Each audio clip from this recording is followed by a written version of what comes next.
Lionel মেসির জোড়া গোলে মেজর সকার লিগের প্লে অফে দারুণ জয় পেয়েছে ইন্টার মায়ামি। শনিবার ন্যাশভিলে এসসিকে ৩-১ ব্যবধানে হারিয়েছে মায়ামি।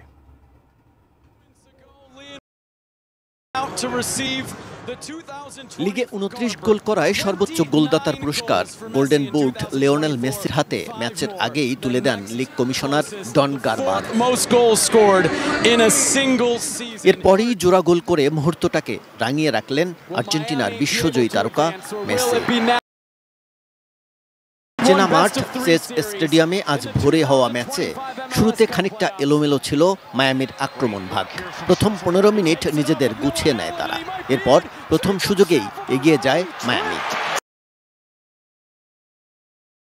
মাত্র একদিন আগে মায়ামির সঙ্গে নতুন করে ৩ বছরের চুক্তি সেরেছেন আর্জেন্টাইন মহাতারকা। নতুন চুক্তির শুরুটাও দারুণ হলো। ম্যাচের ১৯ মিনিটে লুইস সুয়ারেজের নিখুঁত ক্রসে হেড থেকে দুর্দান্ত গোলে দলকে লিড এনে দেন আর্জেন্টাইন তারকা মেসি। দ্বিতীয়ার্ধের ৬১ মিনিটে মেসি প্রথমে বল বাড়িয়ে দেন ইয়ান ফ্রের দিকে।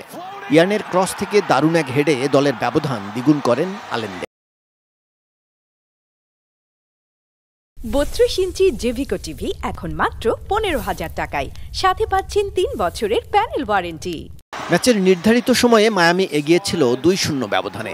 জয়ের প্রহরী গুনছিল মেসি আলবারা, কিন্তু তখনই ম্যাচটাতে কিছুটা নাটকীয়তায় রূপ নেয়। যোগ করার সময়ে অর্থাৎ ৯৬ মিনিটে জর্ডি আলবার ক্রস সামলাতে ব্যর্থ হন নাশভিলের গোলকিপার। সুযোগটা নিখুঁতভাবে কাজে লাগিয়ে নিজের দ্বিতীয় গোলটি করে দলকে ৩-০ ব্যবধানে এগিয়ে নেন মেসি। এর ৬ মিনিট পর হানি মুক্তারের ফ্রি কিক থেকে ব্যবধান কমায় ন্যাশভিল। তবে মায়ামির জয়ের পথে বাধা হয়ে দাঁড়াতে পারেনি। এই জয়ে সিরিজে ১-০ ব্যবধানে এগিয়ে গেল ইন্টার মায়ামি। এখন আরেকটি জয় পেলেই পরের রাউন্ড নিশ্চিত হবে লিওনেল মেসিদের। কান্তি কাজল, স্পোর্টস ডেস্ক, এটিএন নিউজ।